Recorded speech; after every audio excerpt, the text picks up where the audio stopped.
शुभोदय बच्चों, आप सभी का हिंदी क्लास में स्वागत है। आज हम 10वीं कक्षा का दूसरा पाठ कश्मीरी सेब इस पाठ के बारे में जानकारी लेंगे। इस पाठ के लेखक है मुंशी प्रेमचंद जी।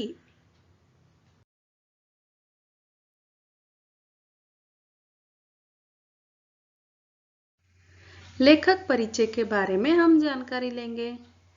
लेखक का नाम क्या है? मुंशी प्रेमचंद जी। वास्तविक नाम क्या है? धनपत राय था। उनको धनपत राय के नाम से भी जाना जाता था। जन्म कब हुआ उनका? 31 जुलाई 1880 में हुआ था, यानी 31 जुलाई 1880 में उनका जन्म हुआ था। मृत्यु कब हुआ? 1936 में। गांव वाराणसी के पास लम्ही नामक गांव में हुआ था। शिक्षा मैट्रिक तक ही पढ़ पाए। मैट्रिक यानी 10वीं कक्षा तक ही पढ़ पाए। उनकी प्रमुख रचनाएं कौन कौन सी है, आइए देखेंगे। उनके प्रमुख उपन्यास गोदान, सेवा सदन, गबन, निर्मला, कर्मभूमि आदि इनके प्रमुख उपन्यास है। प्रसिद्ध कहानियां बड़े घर की बेटी, नमक का दरोगा, पंच परमेश्वर, पूस की रात आदि इनकी प्रसिद्ध कहानियां हैं। प्रेमचंद की कहानियां मानसरोवर नाम से संकलित है। कहानियों का विशाल संग्रह 8 भागों में मानसरोवर नाम से प्रकाशित है। यानी मानसरोवर एक उनकी किताब है। वह किताब 8 भागों में बटा हुआ है। उसमें लगभग 300 कहानियां संकलित है। 300 कहानियां यानी 300 स्टोरी उसमें लिखा हुआ है। तो इस प्रकार हमने लेखक परिचय के बारे में जानकारी ली। आगे हम देखेंगे पाठ का उद्देश्य। पाठ का उद्देश्य है, इस कहानी में बाजार में लोगों के साथ होने वाली धोखेबाजी पर प्रकाश डाला गया है और खरीदारी करते समय सावधानी बरतने की आवश्यकता पर जोर दिया गया है। ಅಂದ್ರೆ ಏನು ಹೇಳಿದ್ದಾರೆ ನೋಡಿ, ಲೇಖಕರು ಹೇಳ್ತಾ ಇದ್ದಾರೆ, ಈ ಕಥೆಯಲ್ಲಿ ಮಾರುಕಟ್ಟೆಯಲ್ಲಿ ಆಗುವ ಮೋಸದ ಬಗ್ಗೆ ತಿಳಿಸಿದ್ದಾರೆ. ಹಾಗೆ ಗ್ರಾಹಕರಿಗೆ ಹೇಳಿದ್ದಾರೆ ಜಾಗೃತವಾಗಿ ಇರಬೇಕು ಅಂತ ಹೇಳಿದ್ದಾರೆ. तो आइए हम पाठ के बारे में जानकारी लेंगे। कल शाम को चौक में 2-4 जरूरी चीजें खरीदने गया था। लेखक ಅವರು ಕೆಲವು ವಸ್ತುಗಳು ಖರೀದಿ ಮಾಡಕ್ಕೆ ಹೋಗ್ತಾ ಇದ್ರು. ಎಲ್ಲಿ? ಚೌಕದಲ್ಲಿ. चौक ಅಂದ್ರೆ ಏನು? शहर या गांव का बीचों बीच का मुख्य स्थान, वह उसको बाजार भी कहते हैं। चौराहा। पंजाबी मेवा फरोशों की दुकानें रास्ते में ही पड़ती है। मेवा फरोश यानी मेवा या ताजे फल बेचने वाला। मेवा यानी स्वीट या ताजे फ्रूट्स बेचने वाला आदमी, पंजाबी आदमी। दुकानें रास्ते में ही पड़ती है। पंजाबी मेवा फरोशे ಅವ್ರದ್ದು ಅಂಗಡಿ ಹೋಗ್ತಾ ಹಾದಿ ಮಧ್ಯದಲ್ಲಿನೇ ಬರ್ತಾ ಇತ್ತು। एक दुकान पर बहुत अच्छे रंगदार गुलाबी सेब सजे हुए नजर आए। एक दुकान पर ಒಂದು ಅಂಗಡಿಯಲ್ಲಿ ಒಳ್ಳೆ ಬಣ್ಣದ ಗುಲಾಬಿ ಸೇಬನ್ನು ನೋಡಿ ಖರೀದಿ ಮಾಡಕ್ಕೆ ಮನಸ್ಸಾಗುತ್ತದೆ। जी ललचा उठा ಅಂದ್ರೆ ಆಸೆ ಆಗೋದು खरीदी ಮಾಡಕ್ಕೆ। आजकल शिक्षित समाज में विटामिन और प्रोटीन के शब्दों में विचार करने की प्रवृत्ति हो गई है। आजकल शिक्षित समाज में ಈಚೀಚೆಗೆ ಶಿಕ್ಷಿತ ಸಮಾಜದಲ್ಲಿ ಜನರಿಗೆ ವಿಟಮಿನ್ ಮತ್ತೆ ಪ್ರೋಟೀನ್ ಬಗ್ಗೆ ಹಾಗೂ ಆರೋಗ್ಯದ ಬಗ್ಗೆ ಬಹಳ ಕಾಳಜಿ ತಗೋತಾ ಇದ್ದಾರೆ। टमाटो को पहले कोई भी न पूछता था। टमाटो को पहले कोई भी न पूछता था। ಮೊದಲು ಟೊಮಾಟೋಗೆ ಯಾರೂ ಕೇಳ್ತಾ ಇರಲಿಲ್ಲ ಮತ್ತೆ ಬಳಸ್ತಾನೂ ಇರಲಿಲ್ಲ. अब टमाटो भोजन का आवश्यक अंग बन गया है. ಇವಾಗ ಟೊಮಾಟೊ ಭೋಜನದ ಮುಖ್ಯ ಅಂಶ ಆಗಿದೆ ಅಂತ ಹೇಳ್ತಾ ಇದ್ದಾರೆ. गाजर भी पहले गरीबों के पेट भरने की चीज थी. गाजर भी पहले गरीबों की पेट भरने की चीज थी. ಕ್ಯಾರೆಟು ಮೊದಲು ಕ್ಯಾರೆಟು ಬಡವರದ ಆಹಾರವಾಗಿತ್ತು. अमीर लोग तो उसका हलवा ही खाते थे. अमीर लोग उसका हलवा ही खाते थे. ಶ್ರೀಮಂತರು ಬರೀ ಕ್ಯಾರೆಟ್ದು ಹಲ್ವಾ ಮಾತ್ರ ತಿಂತಾ ಇದ್ರು. मगर अब पता चला है कि गाजर में भी बहुत विटामिन है. ಆದರೆ ಇವಾಗ ಜನರಿಗೆ ಗೊತ್ತಾಗಿದೆ कि ಕ್ಯಾರೆಟ್ದಲ್ಲಿನೂ ತುಂಬಾನೇ ವಿಟಮಿನ್ಸ್ ಇರುತ್ತದೆ ಅಂತ. इसीलिए गाजर को भी मेजों पर स्थान मिलने लगा है. ಅದಕ್ಕೋಸ್ಕರ ಕ್ಯಾರೆಟ್ಗಳು ಸಲಾಡ್ ರೂಪದಲ್ಲಿ ಉಪಯೋಗಿಸ್ತಾರೆ.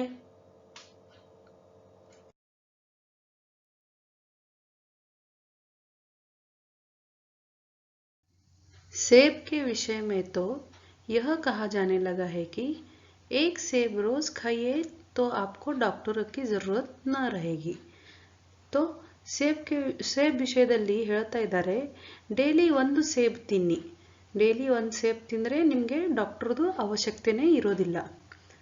डॉक्टर से बचने के लिए हम नीम कौड़ी तक खाने को तैयार हो सकते हैं.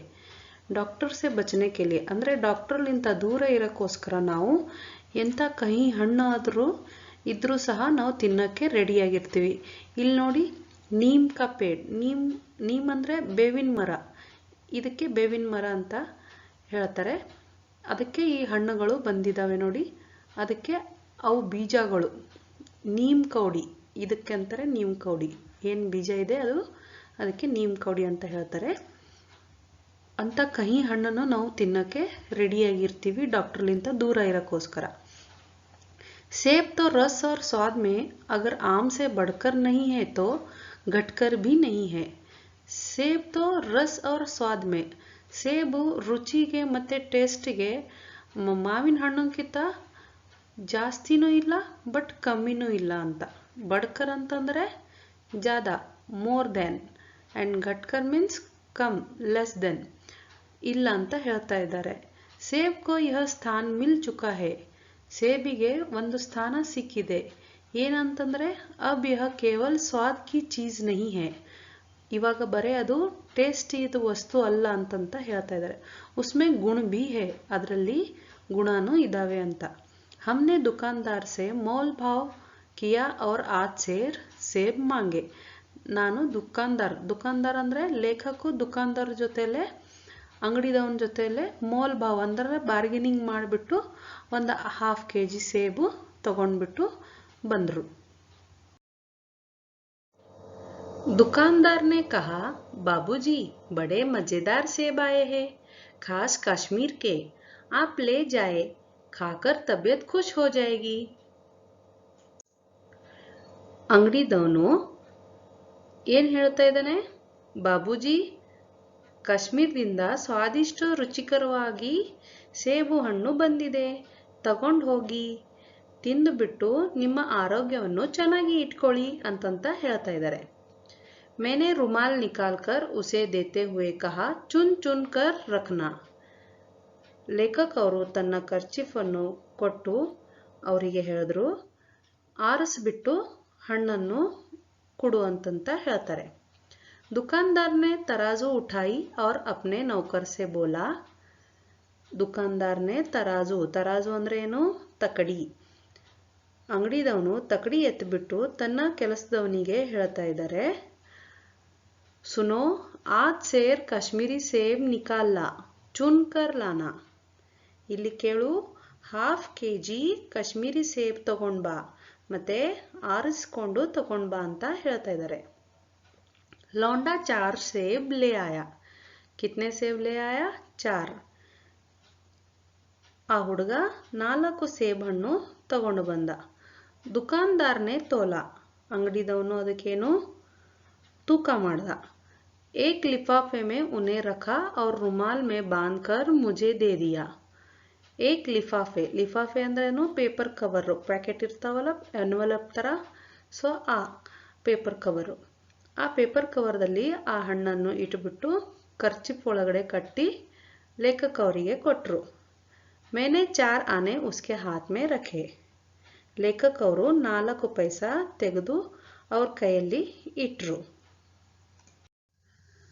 घर आकर लिफाफा जो का त्यों रख दिया। रात को सेब का कोई दूसरा फल खाने का कायदा नहीं है। लेखक घर आकर जो कर्चिफ में उसको बांध के दिया था वो वैसे के वैसे टेबल पर रख दिया और रात को सेब खाने का या फल खाने का उनका मूड भी नहीं था या रूल्स भी नहीं है कि शाम को ही खाना चाहिए. ಮನೆಗೆ ಬಂದು ಅವರು ಆ ಹಣ್ಣನ್ನು ಹೇಗೆ ಕಟ್ಕೊಟ್ಟಿದ್ರು ಹಾಗೆ ಟೇಬಲ್ ಮೇಲೆ ಇಟ್ಬಿಟ್ರು. ರಾತ್ರಿ ಹೊತ್ತು ಯಾವುದೋ ಹಣ್ಣು ತಿನ್ನಬೇಕು ಅಂತ ನಿಯಮವನ್ನು ಇಲ್ಲ. ಫಲ್ ಖಾನೆ ಕಾ ಸಮಯ ತೋ ಪ್ರಾತಃ ಕಾಲ ಹೈ. ಹಣ್ಣು ತಿನ್ನೋದು ಸಮಯ ಬೆಳಗಿನ ಜಾವ ಇದೆ ಅಂತ ಹೇಳ್ತಾ ಇದ್ದಾರೆ. आज सुबह मुंह हाथ धोकर जो नाश्ता करने के लिए एक सेब निकाला तो सड़ा हुआ था. ಇವತ್ತು ಬೆಳಗಿನ ಜಾವ ಉಪಹಾರಕ್ಕಾಗಿ ಹಣ್ಣನ್ನು ತಿನ್ನಲಿಕ್ಕೆ ತೆಗೆದ್ರು. ಆವಾಗ ಏನಾಯಿತು, ಹಣ್ಣು ಕೊಳೆತು ಹೋಗಿದ್ದಿತ್ತು. 1 ರೂಪಾಯಿಗೆ ಆಕಾರ ಕಾ ಚಿಲ್ಕಾ ಗಲ್ ಗಯಾ ಥಾ. 1 ರೂಪಾಯಿ ಕಾಯಿನ್ ಅಷ್ಟು ಆ ಹಣ್ಣನ್ನು ಕೊಳೆತು ಹೋಗಿತ್ತು. ಸಮಜಾ ರಾತ್ ಕೋ ದುಕಾನ್ದಾರ್ ನೆ ದೇಖಾ ನ ಹೋಗಾ. ಅರ್ಥ ಆಯಿತು, ನೈಟಲ್ಲಿ ಆ ಅಂಗಡಿದವನು ನೋಡ್ಲಿಕ್ಕಿಲ್ಲ, ಅವನಿಗೆ ಆ ಥರ ಹಣ್ಣು ಕೊಳೆತು ಹೋಗಿದ್ದು ಕಾಣ್ಲಿಕ್ಕಿಲ್ಲ, ಹಾಗೆ ಬಂದಿರಬೇಕು ಅಂತ ಅರ್ಥ ಮಾಡ್ಕೋತಾರೆ. ದೂಸರಾ ಸೇಬ್ ನಿಕಾಲ ಮಗರ್ ಯಹ ಆಧಾ ಸಡಾ ಹುವಾ ಥಾ. ಇನ್ನೊಂದು ಸೇಬ್ ತೆಗೆದ್ರು, ಅದು ಹಾಫ್ ಫುಲ್ ಕೊಳೆತು ಹೋಗಿದ್ದಿತ್ತು. ಅಬ್ ಸಂದೇಹ ಹುವಾ ದುಕಾನ್ದಾರ್ ನೆ ಮುझे ಧೋಖಾ ತೋ ನಹಿ ದಿಯಾ. ಇವಾಗ ಅವರಿಗೆ ಡೌಟ್ ಬಂತು, ಲೇಖಕ ಅವರಿಗೆ, ಅಂಗಡಿದವನು ನನಗೆ ಮೋಸ ಅಂತೂ ಮಾಡಲಿಲ್ಲಲ್ವೋ ಅಂತ ಡೌಟ್ ಬಂತು. ತೀಸರಾ ಸೇಬ್ ನಿಕಾಲ ಯಹ ಸಡಾ ತೋ ನ ಥಾ ಮಗರ್ ಏಕ್ ತರಫ್ ದಬ್ಕರ್ ಬಿಲ್ಕುಲ್ ಪಿಚಕ್ ಗಯಾ ಥಾ. ಅದು ಹಣ್ಣು, 3ನೇ ಹಣ್ಣು ಕೊಳೆತು ಹೋಗಿದ್ದಿತ್ತಿಲ್ಲ, ಬಟ್ ಒಂದು ಸೈಡು ಏನಾಗಿತ್ತು, ಪಚ್ ಬಡ್ದು ಹೋಗಿತ್ತು, ಫುಲ್ಲು ಮೆತ್ತಗಾಗಿ ಹೋಗಿತ್ತು. ಚೌಥಾ ದೇಖಾ ವಹ ಯೋ ತೋ ಬೇದಾಗ್ ಥಾ.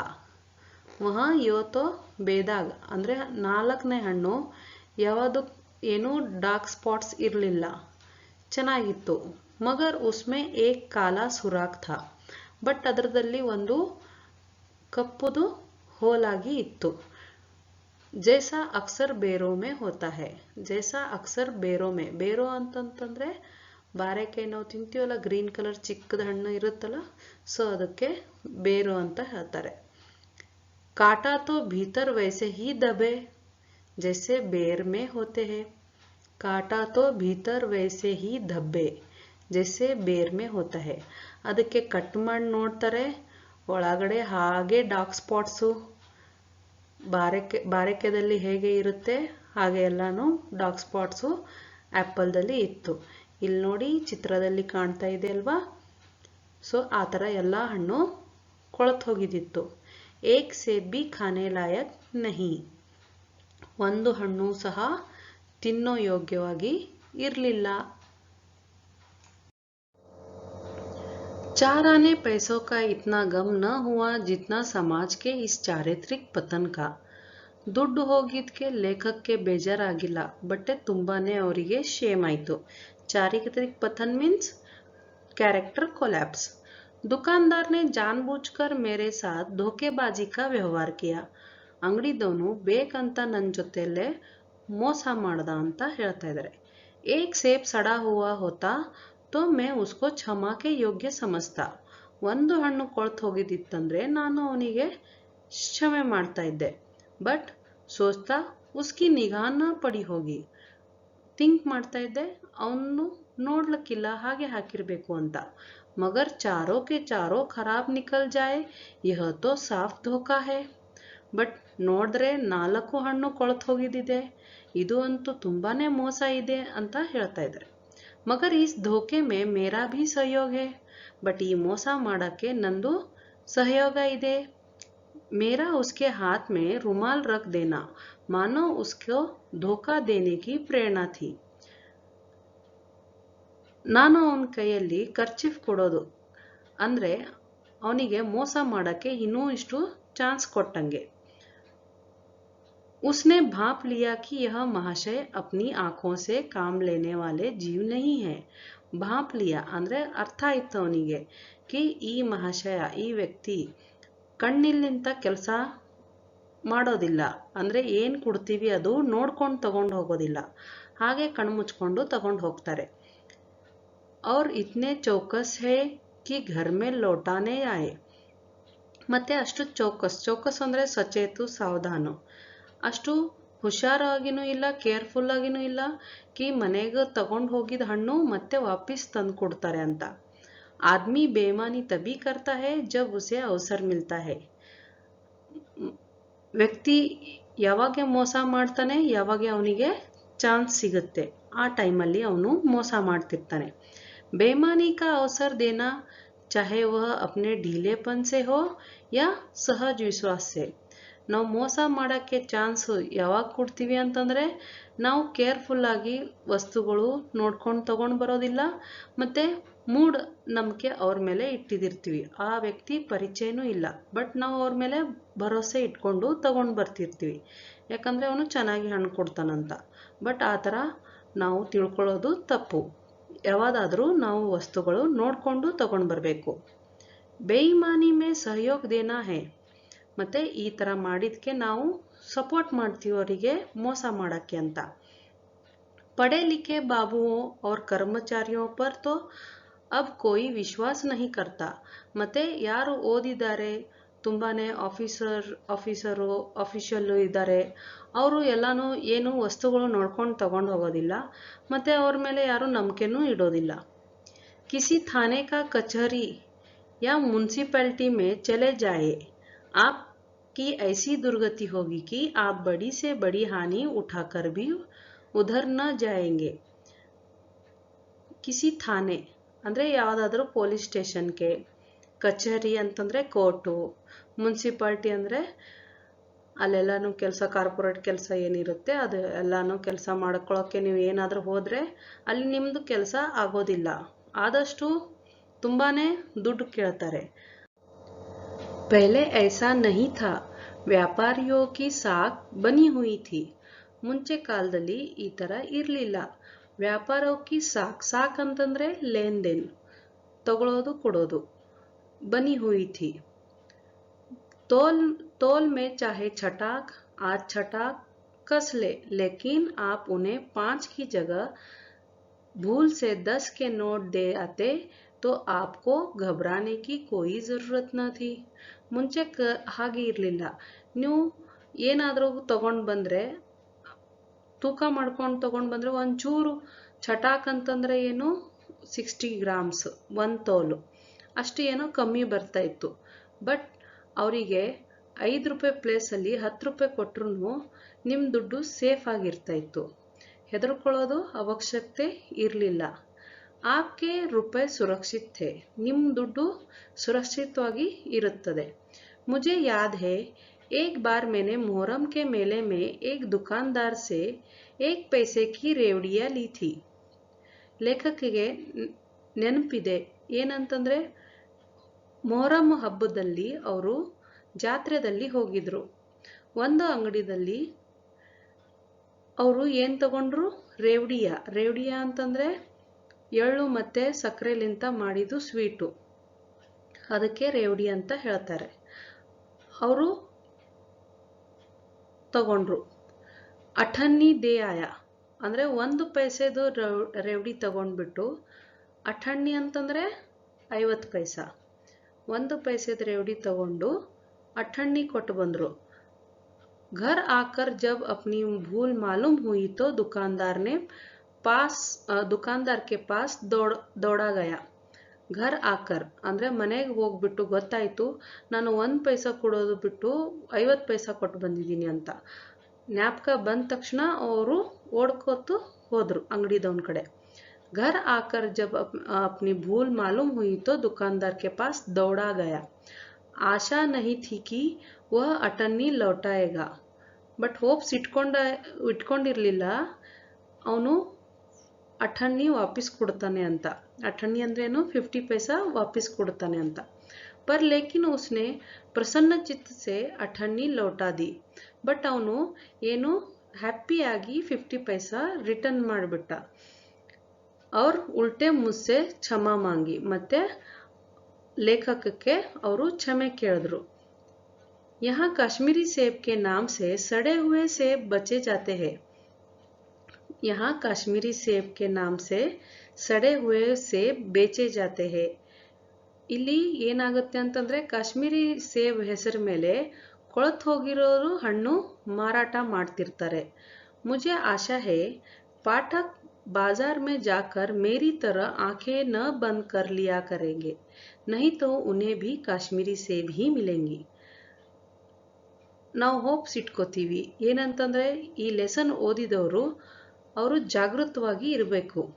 ಮತ್ತು ನಂತರ ಕಣ್ಣು ಮುಚ್ಕೊಂಡು ಯಾವುದು ಹಣ್ಣು ಆಗಲಿ ಯಾವುದು ವಸ್ತು ಆಗಲಿ ತೊಗೊಂಡು ಬರಬಾರ್ದು ಅಂತ ಹೇಳ್ತಾರೆ.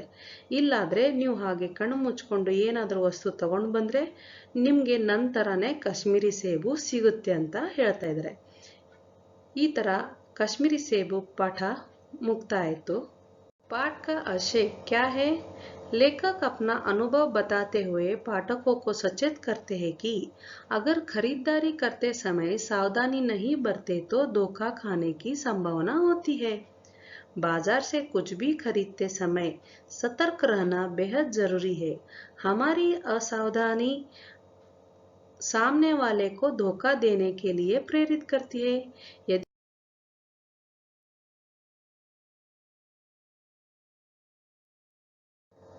आशा करती हूँ कि आपको यह कश्मीरी सेब पाठ समझ में आया होगा. मेरे चैनल को लाइक और सब्सक्राइब ज़रूर करें. साथ ही बेल आइकन को भी दबाइए ताकि आपको अगले पाठ के संबंधित वीडियोस मिलते रहेंगे. धन्यवाद.